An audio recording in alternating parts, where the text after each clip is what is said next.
네, 안녕하세요. 투엔체 서퍼입니다. 엔치입니다. 네, 오늘은 연금 갖고 왔습니다.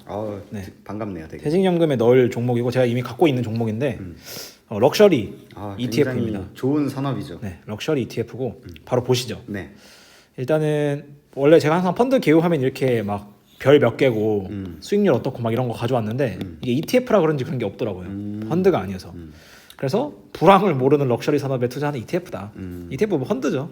그러니까 이 퇴직연금에서도 펀드만 된다라고 생각하시는 분들이 많은데 맞아요. ETF도 가능합니다. 그죠. ETF도 가능해서 저는 ETF로 담았고 보시면은 수익률이 있는데 지금 벤치마크랑 ETF가 있어요. ETF 수익률이 더 안 좋거든요. 네네. 그 뒤에서 설명을 드릴게요. 왜 그런가? 근데 벤치마크는 S&P 글로벌 럭셔리 인덱스입니다. 그래서 S&P에서 만든 글로벌 럭셔리 인덱스가 있다. 이게 벤치마크고 수익률 보시면은 이게 상장한 지가 오래된 ETF는 아니에요. 그래서 한 15% 1년? 이 정도면 나쁘지 않다. 엄청나게 좋은 거죠. 네. 최근 1년 S&P가 마이너스일 텐데. 그렇죠. 그리고 지금 여기 보면 뭐 어려운 말이 있는데 그냥 벤치마크 대비 얼마나 멀어졌냐. 그래서 이게 뭐 아예 차이가 없는 수준은 아니에요. 꽤 있는 거라서 왜 그런가 제가 고민을 많이 하고 자료를 찾아봤는데 뒤에 설명드릴게요. 네. 그래서 일단 좀 기본 사항을 좀 보면 규모는 560억이에요. ETF가. 굉장히 크네요. 작은 거죠. 작은 겁니까? 매우 작은 거죠. 그래요? 매우 작다. 사실 저 이 부분이 좀 걸리긴 했어요. 560억 좀 작은데? 오. 네, 뭐 몇천억은 되어야 이제 좀 몇천억. 네, 몇천억은 되어야 좀 규모가 이게 제가 그걸 생각해서 그런가 봐요. 그때 달러로? 아니 그때 네. 말씀하신 게 네, 전기차 펀드 가져오셨잖아요. 네네네. 그게 1조가 넘었었잖아요. 네네. 근데 그거의 반 규모니까 굉장히 좀 큰 거 아닌가라고 생각을 했었는데 560억. 네, 이거는 그거는 그러네요. 반이면 5천억이죠. 그러게요. 네. 아무튼 560억이 되게 작다. 그리고 글로벌 럭셔리 지수를 기초 지수로 한다. 라는 게 이제 기본 사항이고 20년 5월에 상장을 했네요. 그래서 히스토리가 좀 짧아서 이걸 기초로 하니까 이건 오래됐어요. 이 인덱스는 되게 오래된 지수여서 네. 제가 좀 정보를 가져왔는데 지금 1년 마이너스 4% 이게 시차가 조금 있긴 하거든요. 네네. 자료 다운받았을 때 3년 연평균 수익률이 17% 3년 동안 연평균적으로 17% 올랐고 5년에는 9% 10년에는 8%로 이 정도면 준수하다. 준수하죠. 연금으로 넣을 그 상품으로는 그리고 확실한 거는 최근 한 3, 4년 동안 럭셔리가 그 가파르게 올랐구나 맞아요. 라는 게 좀 느껴진다. 왜냐면 10년은 8%잖아요 3년이 17%니까 그리고 탑10 비중을 보면 1등이 리치몬트입니다. 저는 이게 좀 신기하긴 했어요. 네. 저도 왜 리치몬트가 1등인지 모르겠는데 시가총액 기준으로 했을 수도 있고 잘 모르겠지만 시가총액 기준은 아닐 거예요. 뭐 루이비통 1등일 거예요. 근데 이게 제가 보니까 얘네가 그 스코어링하는 그 종목을 넣을 때 스코어링하는 방식이 있어요. 그래서 이거에 맞춰서 비중을 정한다고 하더라고요. 그럴 것 같아요. 네. 그래서 그 특유의 스코어링 방식이 있는데 그 2등이 루이비통, 3등이 에르메스, 4등이 벤츠, 5등 캐링, 에스티 로더. 캐링은 이제 구찌라고 네, 보시면 돼요. 구찌. 다 우리가 어디선가 들어본 법한 명품들이고 네. 그 다음에 테슬라, 페라리, 얘들은 뭐 나이키 있고 페르노리카는 술이라고 술이군요. 생각하시면 돼요. 네. 역시 돈 많으신 분. 예. 증류주 약간 이런 쪽인데. 네. 그래서 이런 식으로 비중을 갖고 있다. 요걸 이제 기초 지수를 하고 있어서 장기 투자했을 때 저는 좀 괜찮다고 생각이 들어서 담았고요. 운용력을 보시면 네. 대리님이 하고 계십니다. 되게 젊으시네요. 93년생이시고. 근데 이게 결론적으로 사실 큰 의미가 없는 게 기초 인덱스를 따라가는 거다 보니까 맞아요. 크게 막 운용 스타일에 타지 않고 그냥 인덱스를 따라가는 패시브 투자기 때문에 맞아요. 그게 그래서 큰 의미는 없겠구나 라는 생각을 좀 했었고 투자 전략 보시면 여기가 좀 중요한데 뭐 이렇게 좀 화냈지도 안 하고 글로벌 럭셔리 투자하는데 지금 여기 보시면 좀 중요한 게 하나 있는데 이번에 처음 나오는 개념인데 기초 지수와 연계된 장외 파생 상품에 투자할 계획이다. 이게 좀 중요합니다. 네. 그래서 이게 무슨 뜻이냐면 네. 실제 아까 그 리치몬트 이런 거 있었잖아요. 이런 주식을 담고 있는 게 아니에요. 이런 주식이 이렇게 오르고 내릴 텐데 네. 그거랑 똑같은 수익을 가져가는 파생 상품을 가져가는 겁니다. 네. 그래서 실제로 그 홀딩스에 보면 파생 상품 하나 있어요. 네. 근데 이게 어떻게 이렇게 될 수가 있냐? 네. 그거는 어떻게 되냐면 제가 좀 어려운 개념인데 최대한 쉽게 풀어 설명을 드리면 거래 상대방과의 장외 수합 거래를 활용하여 기초 지수를 추종하는 ETF다. 이게 뭔 뜻이냐면 이제 럭셔리 ETF가 있죠. 네. 네, 럭셔리 ETF가 있고 뭔가 거래 상대방이 있어요. 거래 상대방이 있는데 이게 어떻게 된 거냐면 우리는 고객들이 이 ETF를 사잖아요. 네. 그러면은 우리가 럭셔리에 투자했으니까 럭셔리에 투자한 수익률을 보장을 해줘야 되는데 일반적으로는 주식을 사죠. 이 ETF로. 500억이 들어와서 500억어치 주식을 사는 게 일반적인데 이 500억만큼 거래 상대방이랑 수합 계약을 맺어요. 그래서 이 거래 상대방이 이 500억의 럭셔리에 투자한 것만큼 수익률을 보장해줘야 돼요. 보장해줘야 돼요. 그럼 이 거래 상대방은 어떻게 보장을 하냐? 이 거래 상대방은 실제 주식도 있죠. 실제 주식들을 살 수도 있고 아니면 이 주식들을 옵션으로 가지고 거래할 수도 있고 이 주식들 뭐 풋을 걸든 뭐 콜을 걸든 그러니까 여러 가지 금융 기법을 이용해서 실제 투자한 것과 같은 방식의 그 수익률을 가져가는 거죠. 네, 대신에 수수료를 조금 떼갑니다. 네, 이런 방식으로 해서 이 거래 상대방이 럭셔리에 투자한 것과 동일한 효과를 내게 해줘요. 그래서 이 ETF가 운용이 되는 겁니다. 네. 그러면 이게 어떤 면에서는 효율적이고 또 어떤 면에서는 안 좋을 수도 있거든요. 그렇지. 비용이 추가가 되는 거니까. 그런 것도 있고 가장 큰 문제가 뭐냐? 거래 상대방이 파산할 경우입니다. 네. 거래 상대방이 파산하거나 아니면 거래 상대방이 이걸 실제로 행하지 않았다거나. 네. 왜냐면은 말 그대로 장외 거래이기 때문에 어떤 감독에 대한 그런 게 없어요. 물론 감독을 하죠. 뭐 예를 들어서 순자산총액 5% 초과하지 않아도 담보 설정을 한다거나, 그러니까 담보를 어느 정도 걸어 놓기도 하고, 뭐 신용 위험을 제한하기도 한다. 하지만 단점이기도 합니다. 근데 물론 이런 경우가 흔치 않아요. 거의 없어서 금융권이기 때문에 흔치 않아서 그래서 이 ETF는 합성 ETF예요. 보통 ETF를 보면 주식 ETF라고 써 있거든요. 이거는 진짜 주식을 담는 ETF고 합성 ETF는 이렇게 거래 상대방을 가져와서 장외 파생 상품 계약을 해서 똑같이 수익률을 보존해주는 일종의 금융 기법입니다. 그래서 이 ETF는 이런 리스크 그 투자 설명서에 이런 리스크가 많이 써 있어요. 장외 파생 상품 구조가 있다. 조금 정리를 하자면 굉장히 좀 복잡하지만 네. 어쨌든 그 우리가 아까 나와 있는 탑10 그런 그 주식에 투자를 할 수 있는 그러니까 비슷한 수익률을 추종한다라고 그쵸. 보시면 될 것 같아요. 그래서 이게 추종하는 거다 보니까 아까 나왔듯이 수익률 차이가 좀 나죠.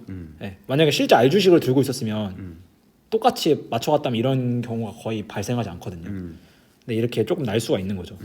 물론 이게 이것 때문에 났다고 제가 뭐 실제로 그 내역을 다 보진 못해서 100% 알 수는 없겠지만 그래서 보시면 장외 파생 상품 거래 상대방이 누군지가 나와 있어요. 미래에셋증권, 키움증권, KB증권, 한국투자증권과 같은 국내 증권사들이 있고 이들의 신용 등급이 이렇게 나와 있는 거죠. 네. 제가 알기로는 여기서 직접 그 럭셔리 주식들을 럭셔리 그 주식과 관련된 뭐 옵션이든 선물이든 주식이든 투자를 하는 방법도 있는데 여기서 또 한 번 보통 외국 증권사를 껴서 하는 경우도 있어요. 네. 그래서 어쨌든 이거는 거래 상대방이 알아서 하는 거고 어찌 됐든 고객은 난 럭셔리에 투자했으니까 럭셔리 수익률만 보장해 줘. 너네가 합성 ETF든 주식 ETF든 관심 없고 럭셔리 투자 수익률을 보존해 줘 하는 거고 이 ETF를 운용하는 하나로 ETF는 거래 상대방한테 어떻게든 이 수익률 맞춰서 줘. 우리 수수료 주잖아. 라는 게 되는 겁니다. 이런 구조가 있고 어렵군요. 네. 그래서 실제로 자산 구성 내용을 보면 뭐 설정 현금액이 있고 스왑 하나 있죠. 이게 ETF다라고 보면 되겠네요. 네, 이게 그 아까 말했던 그 거래 상대방이 하고 있는 그래서 미래에셋 증권 하나만 담고 있구나. 비중이 99%다. 그렇구나. 하시면 되고 그래서 이 보유 종목 쪽으로 들어가면 아까 나왔던 거랑 거의 비슷하죠. 네, 뒤에 뭐 탑 10까지는 아까 봤었고 그 다음에 이제 뭐 저는 잘 모르는 기업들도 있는데 술이군요. 네. 뭐 술 있고 BMW, 그다음에 호텔이죠. 메리어트, 힐튼, 룰루레몬은 뭐 워낙 유명하니까. 운동복이죠. 네, 라스베가스, 샌즈, 네. 호텔, 호텔. 카지노. 그다음에 이렇게 쭉 서 있어요. 근데 비중이 워낙 작아서 네. 사실 여기만 봐도 충분한 것 같다 저는. 그래서 이런 보유 종목이 있어서 저는 럭셔리 그냥 뭐 밸류에이션이 얼마냐 이런 것보다는 그냥 장기적으로 봤을 때 펀더멘탈이 좋은 것 같아요. 맞아요. 아니, 이게 실제로 원래 럭셔리는 아니 또 럭셔리가 중국이 굉장히 중요합니다. 네네. 중국 시장이 엄청나게 중요하고 실제로 중국 코로나 터졌을 때 다른 섹터보다 훨씬 많이 빠진 게 럭셔리고요. 근데 이제 23년에는 중국이 좋을 거다. 미국이나 다른 선진국보다 이런 예측도 많고 그리고 원래는 중국 중국 투자자들, 중국 소비자들이 돈을 되게 많이 썼다면 코로나 이후에 북미 쪽에서도 굉장히 많이 쓰고 있습니다. 그러니까 북미 시장이 성장이 되게 빠르게 되고 있어가지고 실제로 이게 더 성장할까 싶은데 점점 럭셔리를 소비하는 투자자들 폭이 더 넓어지는 것 같아요. 뭐 우리나라도 마찬가지고. 맞습니다. 그래서 럭셔리가 은근히 성장성도 꽤 있고. 지금 10대들 보면 막 발렌시아가 네. 막 이런 거 저도 못 사는 것들, 저희도 없는 건데. 네, 저희도 없는 것들 막 사니까. 그런 측면에서 되게 매력적이라고 느껴져서 럭셔리 섹터를 담기 시작했고 그래서 좀 정리를 하면은 이건 패시브예요. 액티브가 아닙니다. 매니저의 역량이 크게 중요하지 않아요. 그래서 패시브 운용이라서 그냥 인덱스만 잘 골라놨으면 그거 따라가는 거고 상장한 지는 얼마 되진 않았지만 기초지수 자체는 2005년도에 설정된 거기 때문에 좀 길다. 되게 타이밍을 엄청나게 잘 잡으셨군요. 그런가요? 20년 5월이면은 아 예, 코로나 때죠. 예, 코로나 이제 저점 회복할 때쯤인데 이때 상장이 됐다는 건 그 전부터 준비를 하셨다는 거니까 예, 뭔가 그때의 투자 그거에 이렇게 따져봤을 때 되게 잘 만든 것 같아요. 그리고 럭셔리 기업 투자 인덱스를 추종하는 패시브 투자고 뭐 아까 나왔던 탑 10 종목 있고 리치먼트는 시계입니다. 시계. 예. 네. 저는 명품을 잘 몰라서 근데 몰라도 남들이 다 사니까 맞아요. 저는 좀 남들 저렇게 많이 사는데 괜찮겠다. 나는 저기서 그냥 수익률을 내야지 이런 느낌이고 환해지는 안 하고 있어서 저는 더 좋았고 맞아요. 네, 저는 환해지 안 하는 게 좋아해서 근데 아까 말했듯이 파생형 상품이라서 담보랑 거래 상대방 이슈가 있는데 이거는 그냥 사실 좀 감내해야 되는 거 아닐까? 라는 생각이 좀 있어요. 왜냐하면 사실 거의 발생할 일이 없긴 하거든요.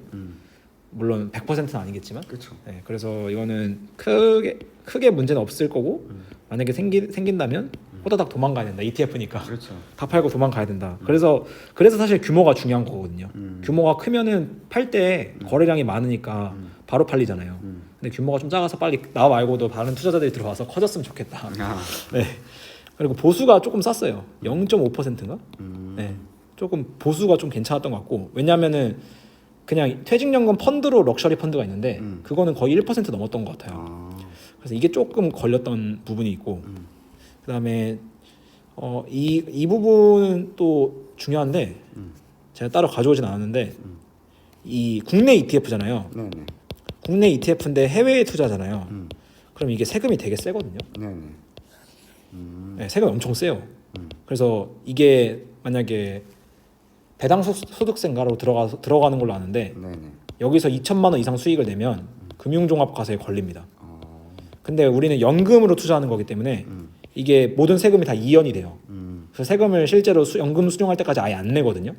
중간에 사고 팔아도 그게 진짜 연금 그 계좌의 사기성인데 바이셀 잘해도 그 세금을 안 내요. 그래서 연금 수령 시까지 계속 세금을 밀어낼 수 있어요. 미룰 수 있어요. 그러면 연금 수령할 때는 그동안 미뤘던 세금을 일시불로 내는 건가요? 아닙니다. 그냥 3.3에서 5.5% 사이로 냅니다. 그래서 연금이 좋다는 거예요. 마지막 그 알맹이에서 그냥 떼가는 거군요. 실제 연금 수령할 때만. 그래서 본인이 많이 키울 수 있으면 계속 바이셀 해도 좋아요. 왜냐면 세금을 안 내니까. 역시 세금 쪽으로는 빠삭하시군요. 네, 그래서 연금이 좋다는 겁니다. 일반 계좌에서 했으면 난리 났죠.